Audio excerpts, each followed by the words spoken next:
All right, hello and welcome everyone to this Fogler Library workshop for graduate students on staying up to date on literature in your field. We're early in the semester. Many of you are probably just getting started with some research projects or continuing research projects from the previous year. So we're going to focus in on creating alerts. So you'll automatically get alerts about new literature getting published in fields of your interest. Is anybody, if you want to put in the chat, is anybody using alerts currently? You can also unmute, that's fine too.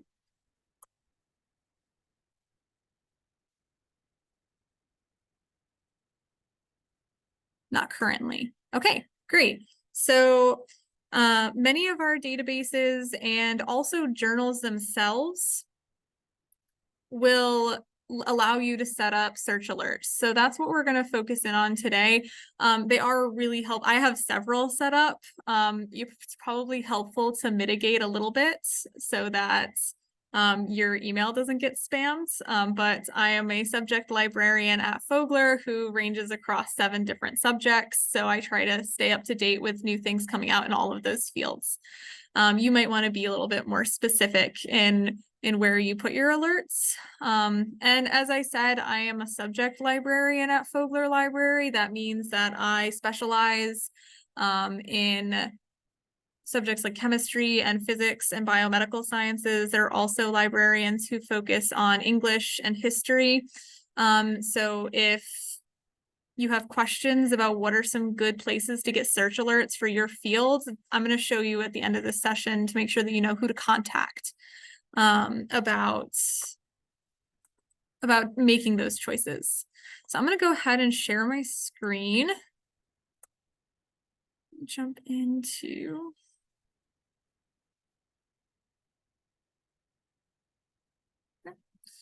All right, so we are on the library website right now, and I do have chat. It's still visible to me. So if you have questions, please don't hesitate to say anything or to wave at me or unmute yourself to get my attention. So from the Fogler Library website, I'm going to start out with database search alerts, and I'm going to go directly into our database alphabetical list. I also want to point out research guides over here. If you go in here, there are specific web pages that are curated for each individual subject. So if you are a grad student in nursing, there is a nursing research guide that will have lists of databases that are directly relevant to you. For now, I'm just going to use this alphabetical list. So I know that Academic Search Complete is one of our databases that shares an interface with many of our other databases. So I'm going to click on this one to give you an example of how to create a search alert in databases run by EBSCO. Again, this one is Academic Search Complete, but EBSCO is also responsible for our CINAHL database and our ERIC database, and it will look similar to what I'm going to show you today. So I'm going to go in here and I'm going to search for crayfish. Again, science librarian, so this is a subject that sometimes I get questions on. So I have just done a very simple search. I would recommend doing something that is directly relevant to your thesis or a larger research project that you're working on. I imagine it'll be a little bit more specific than just crayfish. Just for the sake of demonstrating that, I'm going to put in crayfish and habitats preservation. Okay, so much narrower. If you do want every new article published on crayfish, then you could keep broad like that. I'm going to go a little bit narrower. So what I can do in EBSCO is I go to the share button here. There's a drop down, and I can create an email alert. And what that will do, I can decide how frequently I want these emails. Maybe I only want them bi-weekly, which based on its placement here, I'm going to assume means every other week. or maybe I want them only once a month, and it will give me a list of articles that have been released to this database, published in the last year that would meet the criteria for this search, crayfish and habitat preservation. And I can have a more detailed version of those results, or I can keep it brief. If I hit save alert, then that will go through, and I'm now going to get email alerts anytime something on crayfish and habitat preservation pops up. Note that this is probably a very small number of results because I'm in a Academic Search Complete, which is an interdisciplinary database. There are probably better databases for crayfish if you're interested. Please stop me with questions if you have any. But again, any database that looks like this, that's run by EBSCO, is going to have this button here with the option to create an email alert. So I'm going to pop back over to the library website and back into the databases. Another interface, and we have to do this in order to find email alerts because each of the databases have them in slightly different places. So I'm only going to do this with 2 databases and with Google Scholar. I'm not going to go through every different type of database. You might find that you're in a Science Direct database and you want to create an alert. They should follow a similar structure to what we're seeing in EBSCO and in this next database, ProQuest. But if ever you want to set up an alert and you're not able to, then I am one of the people that you can reach out to, as well as any of the librarians here. And I'm just putting my email address in the chat so that you have that, and I can be a point of contact outside of the subject librarian. I'll show you at the end. So EBSCO and ProQuest are 2 of our larger database providers, which is why I'm going to focus on them. I'm going to go into ProQuest Sociology.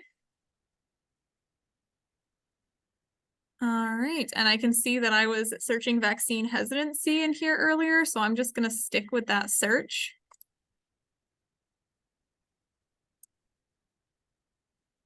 All right, and now vaccine hesitancy. If I wanted to get regular alerts anytime a new article was published and meets this criteria, I could go over here to save search or alert. Saving the search will give me a list of the results, but I want to create an alert that will let me know if there are new articles published here. And again, just a slightly different interface. Vaccine hesitancy. I put in my email address. I want to include the search details, and I want newly published documents only. And we're probably going to stick to that if you're in a history grad program or something that is spanning across multiple decades, and maybe you want to consider clicking on this one as well. And again, you get to pick how frequently you want these alerts, and ProQuest actually lets you decide if, hey, this research project is going to be going on for the next year. After that, I want this alert to expire automatically. So that's a nice feature as well. I'm not going to create this alert, so I don't end up with a whole bunch of new alerts coming to my email. But at this point, I would hit create alert. Okay. So we are moving right along here. I'm going to pop over into Google Scholar.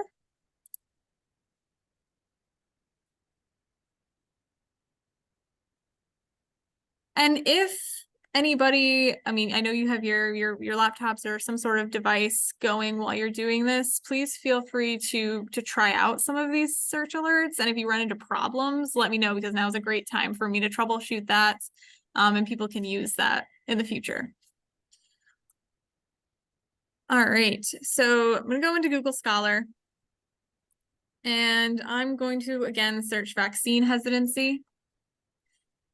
Now, the nice thing about Google Scholar, I can go ahead and create an alert here. It's down here at the bottom. It actually is going to tell me how many results I should expect. So for vaccine hesitancy, they're telling me that there have been 1,000+ results in the last year alone. So I can expect a good amount of emails if I do this search alone. I might want to make it a little bit more narrow. Maybe I want to put in COVID-19 vaccine hesitancy. Again, I'm a science librarian, so to give you an example, I have a professor who focuses his research on this particular parasite. Oh, it was, excuse me, see, it's searching within there. I'm gonna go back out here. And now it's also helping me spell it. So this is a specific parasite for crayfish. I have crayfish on the brain. I want to create an alert here. It's telling me that there have only been 3 results in the last year. So if there was a new article published on this parasite, it would be really exciting for me to know. And I could create an alert for that.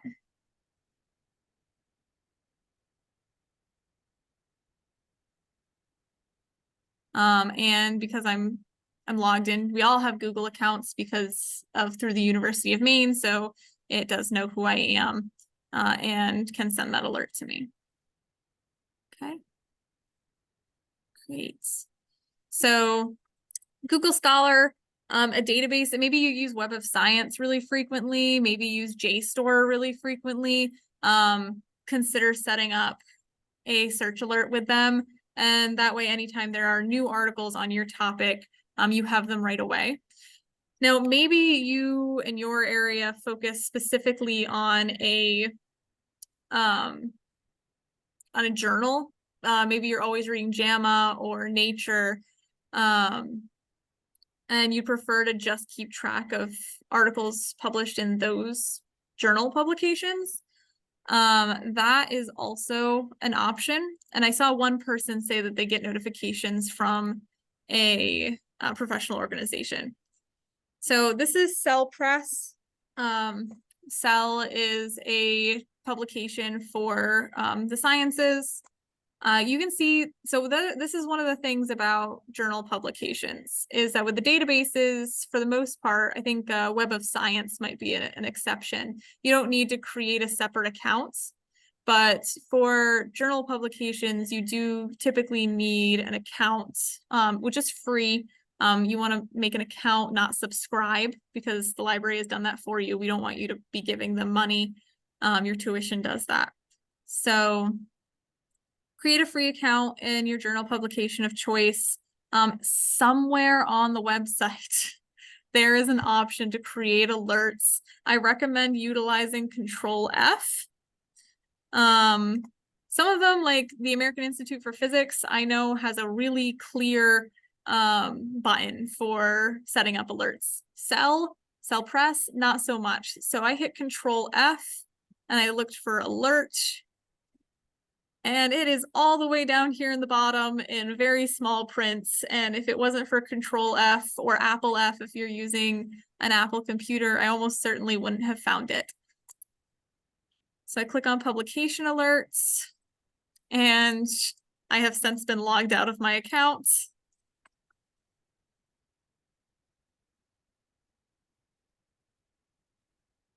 But you got another opportunity to see my email address, so that's always good. All right, and it brings me into my Cell Press account where I can pick which of the publications created by Cell that I would like to get notifications about whenever a new publication comes out. So I have the chemistry ones, I have immunity, I have Cell, molecular cell. So I have a few in here that reflect my subject areas as a librarian. I will say that after a weekend, I tend to have a lot of emails and I go through them as I have time. You guys are likely far more focused than I am and could probably select specific ones. I will also say that different journals are going to have, or different publications are going to have a different number of journals. Cell Press has quite a few. Nature is going to have quite a few, but if you have something specific like the American Institute of Physics, then there won't be quite as many. I do want to take a second to show you what this looks like. So I'm going to stop my share and I'm going to start it again with a different page. Here we go. Here is my email. Are you guys able to see this okay? Yes. Awesome, thank you. So this is what my Cell Press email alerts will look like. I get announcements that they have curated for me, as well as a table of contents for the newest publication. And I can click on these. Now, one thing to keep in mind is that because I did this outside of the library website, right? When I'm in a database, I'm in the library website, I'm logged in for the most part. But I got to the Cell Press website on the open web. That means that I might not necessarily be recognized as a University of Maine student or staff member when I go to click on articles. So a couple of things. Does anybody have the Ursus Proxy bookmarklets installed on your computers? Is that familiar to anybody? Oh, I have a chat. No. Okay. Not familiar. So I'm going to share this with you. So what this does is it will reload the page that I'm on with my UMaine credentials. So if you are off on the open web, looking at a journal publication that you got to by Googling it, you can click on the Ursus Libraries proxy bookmarklet when you're on an articles page, and it will reload the page with your UMaine credentials. So I'm gonna give this a try. Let's see if it works. All right. So yeah, it's telling me I have to subscribe. Trends in Cognitive Sciences. Let's see if I click on this Ursus Libraries proxy. And now I have access to the full text. So that's great. Before there was a paywall there, and all I had to do was click on this bookmark. It didn't take me to a different page or anything like that. All it did was reload the page that I'm currently on with my UMaine credentials. I'm on campus right now, so I didn't have to log in again. If you are off campus, it might just prompt you to log back in, but it won't take you away from this page. So I am going to, okay, you can get it to download. So I'm going to send you the link and we can walk through this. Main InfoNet. There is a way to find it on our website. This is just quicker. So I'm going to take this and I will share it in the chat. All that extra text is really unnecessary. Okay. So I'm going to have you go to this website and it should take you here. Let me know if there are any issues.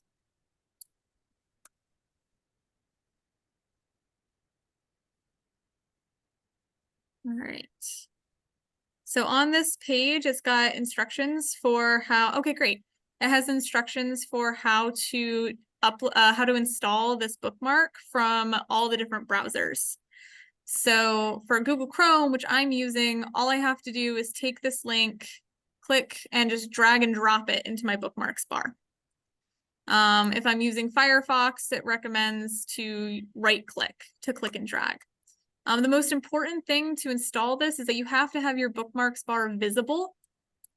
If it isn't right now, in most browsers, there is a 3 dots or 3 lines up in the top corner here.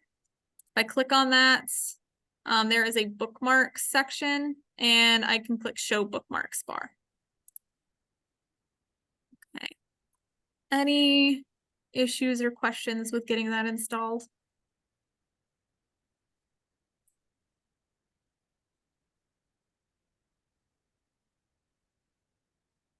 Good, I'm glad. Yeah, the Ursus Proxy Bookmarklet is an incredibly useful tool. It'll save you some time. And really the reason that you get those paywalls for articles that are in our collection is because you've been doing research long enough, or you've been logged in long enough that it times you out, or it just doesn't recognize that you're a university student, and the proxy bookmarklet makes it recognize that you're a University of Maine student. It'll save you from having to go log back in and then redo your search. If the Ursus Proxy bookmarklet ever doesn't work, always feel free to contact us at the library or use interlibrary loan. Okay, and if any problems arise from this later on, please let me know.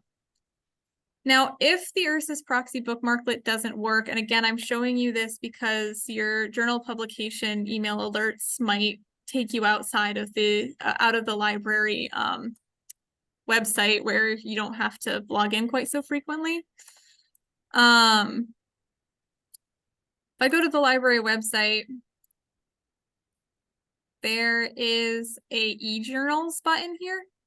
If I click on the eJournals button, it lets me search specifically for publications. So I just had us in Cell. We don't want to search Cell Press, we just want to search Cell. And there are results. There we go. And it comes right up actually, so that's great. And it's going to tell me which databases Cell is present in. So I can see that we have Cell from 1995 to present in Science Direct journals. So I could go directly to Science Direct and try searching for articles here. But the most important thing that this is telling me is that we, Fogler Library, subscribe to this journal. So you should be able to access Cell articles. And if you were to put a journal in here and it says that we have access to the year of the publication that you were looking at and you still can't access it, then there's something wrong and you absolutely want to reach out to us. There's a lot of moving parts on the website. Sometimes links break and we need to go in and fix them.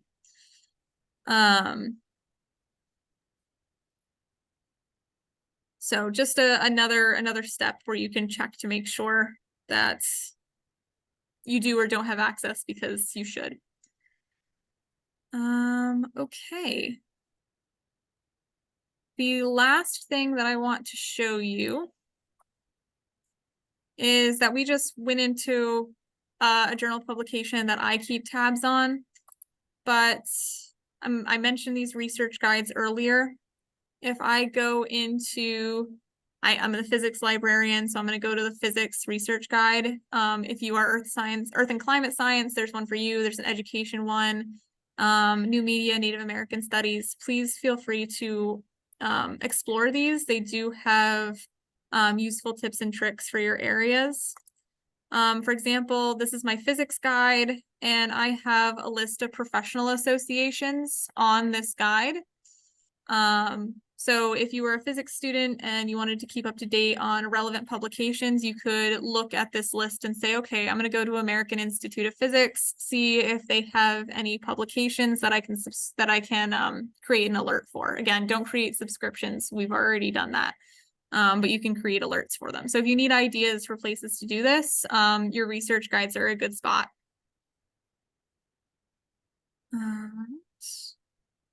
And lastly, I mentioned that you all have a subject librarian.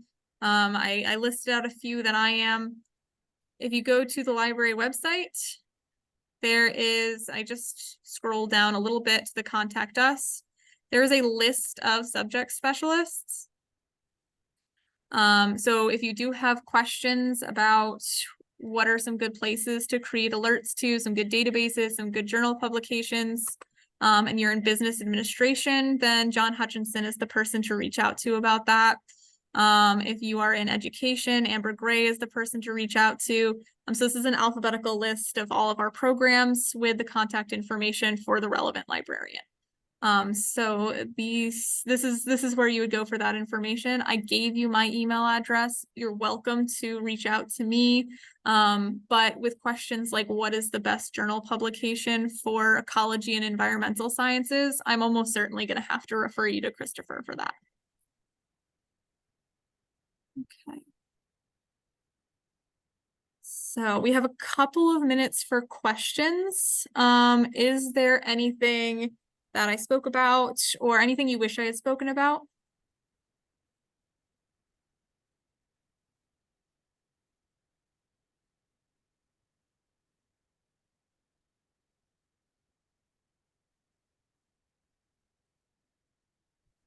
Yeah, I'm going to go ahead and turn off the recording.